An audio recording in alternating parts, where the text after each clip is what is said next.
for. If you have a demanding job, my most consistent clients are people who have a lot of job responsibilities, so supervisor, manager, director. They have families, spouse, children, extended relatives that they're responsible for. They're homeowners.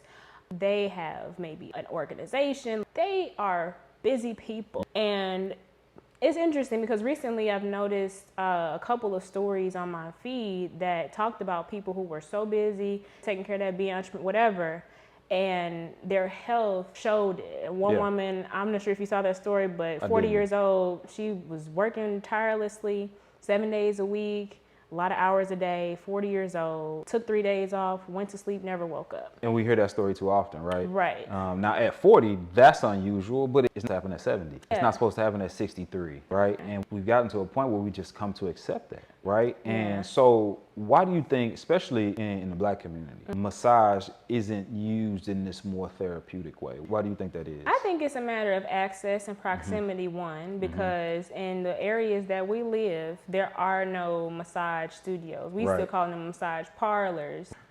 And that's not what it is. So we don't have the access or the visibility. And then the only thing that's close to it, and I'm so glad that I had the opportunity to talk about this briefly, but what we might, I'm not gonna say we, but there are plenty of people on their timelines and feeds. They are seeing these clips of so-called massage, and it's not massage. What is that? Is, I'm going to label it tantric massage. There are, I'm sure, some tantric massage therapists that are, I can't even, it's not massage therapy at all. It's not, there are. I say the same thing about chiropractic it's all the laws, time. That is not. There's a board, you have to be registered with it, you have to submit different things for that to be legal.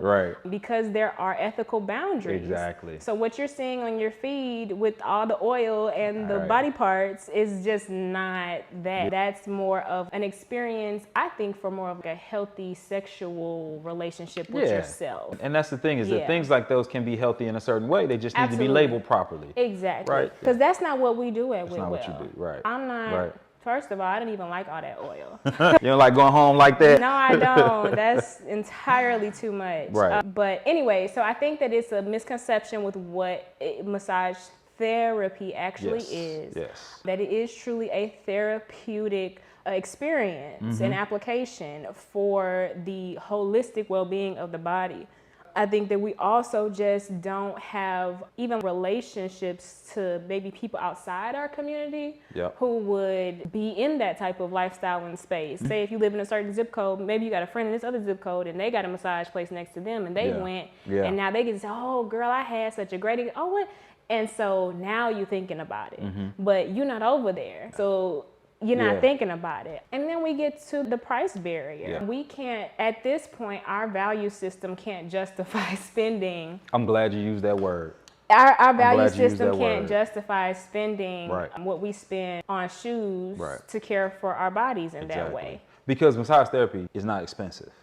It's not. Just like chiropractic is not expensive. And when I say that, what I mean is when you invest in these ways, it's input to output. Absolutely. Right? What you get for what it is you're spending, right, is almost immeasurable. So this type of care is not expensive. It's our value system. It's how we see the worth. And I think a big part of that is people understanding the real value. And not only understanding the real value, but accepting it as science, as truth, right? And paying attention to the evidence.